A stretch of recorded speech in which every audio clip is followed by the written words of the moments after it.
भगवान कृष्ण के जितने नाम हैं उतनी कहानियां। जीवन जीने के तरीके को अगर किसी ने परिभाषित किया है तो वो कृष्ण है।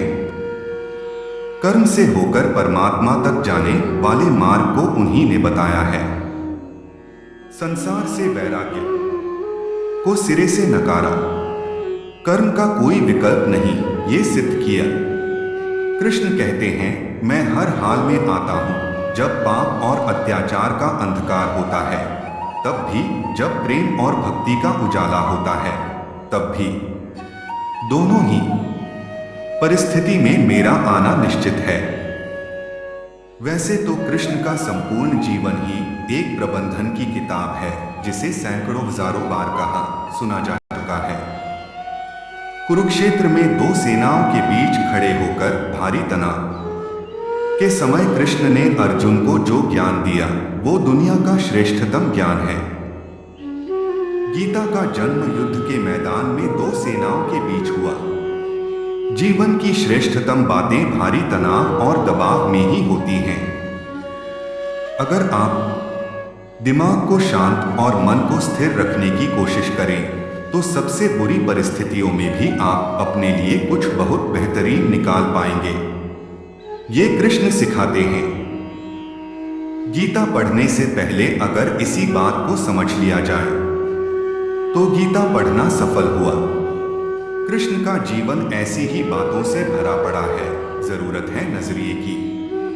उनका जीवन आपके लिए माइथोलॉजी का एक हिस्सा मात्र भी हो सकता है और आपका पूरा जीवन बदल कर रख देने वाला ज्ञान भी। आवश्यकता हमारी है, हम उनके जीवन से लेना क्या चाहते हैं। कृष्ण मात्र कथाओं में पढ़ा या सुना जाने वाला पात्र नहीं है, वो चरित्र और व्यवहार में उतारे जाने वाले देवता हैं। कृष्ण से सीखें कैसे जीवन को श्रेष्ठ बनाया जाए। 10 बातें हैं जो अगर व्यवहार में उतार ली तो सफलता निश्चित मिलेगी। नंबर 1, शुरू से अंत तक जीवन संघर्ष ही है। कारागृह में जन्मे कृष्ण पैदा होते ही रात में यमुना पार कर गोकुल ले जाया गया। तीसरे दिन पुतना मारने आ गई। यहां से शुरू हुआ संघर्ष। देह त्यागने से पहले द्वारिका डुबोने तक रहा। कृष्ण का जीवन कहता है, आप कोई भी हो, संसार में आए हैं तो संघर्ष हमेशा रहेगा। मानव जीवन में आकर परमात्मा भी सांसारिक चुनौतियों से बच नहीं सकता। कृष्ण ने कभी किसी बात की शिकायत नहीं की। हर परिस्थिति को जिया और जीता। कृष्ण कहते हैं, परिस्थितियों से भागो मत, उसके सामने डटकर खड़े हो जाओ, क्योंकि कर्म करना ही मानव जीवन का पहला कर्तव्य है। हम कर्मों से ही परेशानियों से जीत सकते हैं। नंबर 2, स्वस्थ शरीर से ही विजय है। कृष्ण का बचपन माखन मिश्री खाते हुए गुजरा। आज भी भोग लगाते हैं हम, लेकिन ये संकेत कुछ और है। आहार अच्छा हो, शुद्ध हो, बल देने वाला हो। बचपन में शरीर को अच्छा आहार मिलेगा तो ही इंसान युवा होकर वीर बनेगा। शरीर को स्वस्थ रखना है तो बचपन से ध्यान देने की जरूरत है। ये पेरेंटिंग के दौर से गुजर रहे युवाओं के लिए बड़ा मैसेज है। अपने बच्चों को ऐसा खाना दें जो उनको बल दे। सिर्फ स्वाद के लिए ही ना खिलाएं, तभी वे बड़े होकर स्वयं को और समाज को सही दिशा में ले जा पाएंगे। नंबर 3, पढ़ाई किताबी ना हो, रचनात्मक हो। कृष्ण ने अपनी शिक्षा मध्य प्रदेश के उज्जैन में सांदीपनी ऋषि के आश्रम में रहकर पूरी की थी। कहा जाता है 64 दिन में उन्होंने 64 कलाओं का ज्ञान हासिल कर लिया था। वैदिक ज्ञान के अलावा उन्होंने कलाएं सीखी। शिक्षा ऐसी ही होनी चाहिए जो हमारे व्यक्तित्व का रचनात्मक विकास करे। संगीत, नृत्य, युद्ध सहित 64 कलाओं कृष्ण के व्यक्तित्व का हिस्सा हैं। बच्चों में कोरा ज्ञान ना भरे, उनकी रचनात्मकता को नए आयाम मिले, ऐसी शिक्षा व्यवस्था हो। नंबर 4, रिश्तों से ही जीवन है, बिना रिश्तों के कुछ नहीं। कृष्ण ने जीवन भर कभी उन लोगों का साथ नहीं छोड़ा जिनको मन से अपना माना। अर्जुन से वे युवावस्था में मिले, ऐसा महाभारत कहती है, लेकिन अर्जुन से उनका रिश्ता हमेशा मन का रहा।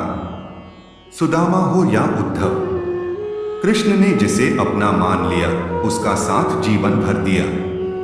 रिश्तों के लिए कृष्ण ने कई लड़ाइयां लड़ी और रिश्तों से ही कई लड़ाइयां जीती। उनका सीधा संदेश है, सांसारिक इंसान की सबसे बड़ी धरोहर रिश्ते ही हैं। अगर किसी के पास रिश्तों का थाती नहीं है तो वो इंसान संसार के लिए गैर जरूरी है। इसलिए अपने रिश्तों को दिल से जिए, दिमाग से नहीं। नंबर 5, नारी का सम्मान समाज के लिए जरूरी। राक्षस नरकासुर का आतंक था। करीब 16,100 महिलाओं को उसने अपने महल में कैद किया था। महिलाओं से बलात्कार में उसे सुख मिलता था। कृष्ण ने उसे मारा, सभी महिलाओं को मुक्त कराया, लेकिन सामाजिक कुरीतियां तब भी थीं। उन महिलाओं को अपनाने वाला कोई नहीं था। खुद उनके घर वालों ने उन्हें दूषित मानकर त्याग दिया। ऐसे में कृष्ण आगे आए, सभी 16,100 महिलाओं को अपनी पत्नी का दर्जा दिया। समाज में उन्हें सम्मान के साथ रहने के लिए स्थान दिलाया। कृष्ण ने हमेशा नारी को शक्ति बताया, उसके सम्मान के लिए तत्पर रहे। पूरी महाभारत नारी के सम्मान के लिए ही लड़ी गई। सो आप कृष्ण भक्त हैं तो अपने आसपास की महिलाओं का पूरा सम्मान करें। कृष्ण की कृपा पाने का ये सरलतम मार्ग है। नंबर 6, आपके मतभेद अगली पीढ़ी के लिए बाधा ना बने। कम ही लोग जानते हैं कि जिस दुर्योधन के खिलाफ कृष्ण ने आजीवन पांडवों का साथ दिया, उसकी मौत का कारण भी कृष्ण की कूटनीति बनी। वो ही दुर्योधन रिश्ते में कृष्ण का समधी भी था। कृष्ण के पुत्र सांब ने दुर्योधन की बेटी लक्ष्मणा का अपहरण करके उससे विवाह किया था, क्योंकि लक्ष्मणा सांब से विवाह करना चाहती थी, लेकिन दुर्योधन खिलाफ था। सांब को कौरवों ने बंदी भी बनाया था। तब कृष्ण ने दुर्योधन को समझाया था कि हमारे मतभेद अपनी जगह हैं, लेकिन हमारे विचार हमारे बच्चों के भविष्य में बाधा नहीं बनने चाहिए। दो परिवारों के आपसी झगड़े में बच्चों के प्रेम की बलि न चढ़ाई जाए। कृष्ण ने लक्ष्मणा को पूरे सम्मान के साथ अपने यहां रखा। दुर्योधन से उनका मतभेद हमेशा रहा, लेकिन उन्होंने उसका प्रभाव कभी लक्ष्मणा और सांब की गृहस्थी पर नहीं पड़ने दिया। नंबर 7, शांति का मार्ग ही विकास का रास्ता है। कृष्ण ने महाभारत युद्ध के पहले शांति से समझौता करने के लिए पांडवों और कौरवों के बीच मध्यस्थता की। हालांकि दोनों ही पक्ष युद्ध लड़ने के लिए आतुर थे, लेकिन कृष्ण ने हमेशा चाहा कि कैसे भी युद्ध टल जाए। झगड़ों से कभी समस्याओं का समाधान नहीं होता है। शांति के मार्ग पर चलकर ही हम समाज का रचनात्मक विकास कर सकते हैं। कृष्ण ने समाज की शांति से मन की शांति तक दुनिया को यह समझाया कि कोई भी परेशानी तब तक मिट नहीं सकती जब तक वहां शांति ना हो। फिर चाहे वो समाज हो या हमारा खुद का मन, शांति से ही सुख मिल सकता है, साधनों से नहीं।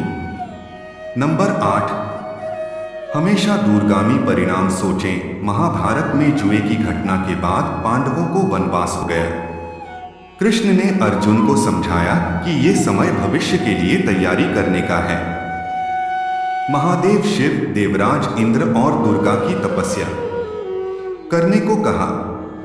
कृष्ण जानते थे कि दुर्योधन को कितना भी समझाया जाए, वो पांडवों को कभी उनका राज्य नहीं लौटाएगा। तब शक्ति और सामर्थ्य की जरूरत होगी। कर्ण के कुंडल कवच पांडवों की जीत में आड़े आएंगे, ये भी वे जानते थे। उन्होंने हर चीज पर बहुत दूरगामी सोच रखी। कोई भी फैसला तात्कालिक आवेश में नहीं लिया। हर चीज के लिए आने वाली पीढ़ियों तक का सोचा। यही सोच समाज का निर्माण करती है। नंबर 9, हर परिस्थिति में मन शांत और दिमाग स्थिर रहे। पांडवों के राजसूय यज्ञ में शिशुपाल कृष्ण को अपशब्द कहता रहा। छोटा भाई था लेकिन मर्यादाएं तोड़ दी। पूरी सभा चकित थी, कुछ क्रोधित भी थे, लेकिन कृष्ण शांत थे, मुस्कुरा रहे थे। शांति दूत बनकर गए तो दुर्योधन ने अपमान किया। कृष्ण शांत रहे। अगर हमारा दिमाग स्थिर है, मन शांत है, तभी हम कोई सही निर्णय ले पाएंगे। आवेश में हमेशा हादसे होते हैं, ये कृष्ण सिखाते हैं। विपरीत परिस्थितियों में भी कभी विचलित नहीं होने का गुण कृष्ण से बेहतर कोई नहीं जानता। नंबर 10, लीडर बने, श्रेय लेने की होड़ से बचें। कृष्ण ने दुनिया भर के राजाओं को जीता था। जहां ऐसे राजाओं का राज था जो भ्रष्ट थे, जैसे जरासंध, लेकिन कभी किसी राजा का सिंहासन नहीं छीना। कृष्ण के पूरे जीवन में कभी ऐसा नहीं हुआ कि उन्होंने किसी राजा को मारकर उसका शासन खुद लिया है। जरासंध को मारकर उसके बेटे को राजा बनाया, जो चरित्र का अच्छा था। सभी जगह ऐसे लोगों को बैठाया जो धर्म को जानते थे। कभी किंग नहीं बने, हमेशा किंगमेकर की भूमिका में रहे। महाभारत युद्ध में भी खुद हथियार नहीं उठाया, पूरा युद्ध कूटनीति से लड़ा। पांडवों को सलाह देते रहे, लेकिन जीतने का श्रेय भीम और अर्जुन को दिया। अगर आप कृष्णा जी की यही सब बातों को अपनाओ तो आपके जीवन में जरूर बदलाव आएगा। ऐसी ही वीडियो सुनने के लिए चैनल को सब्सक्राइब करो। जय श्री कृष्ण।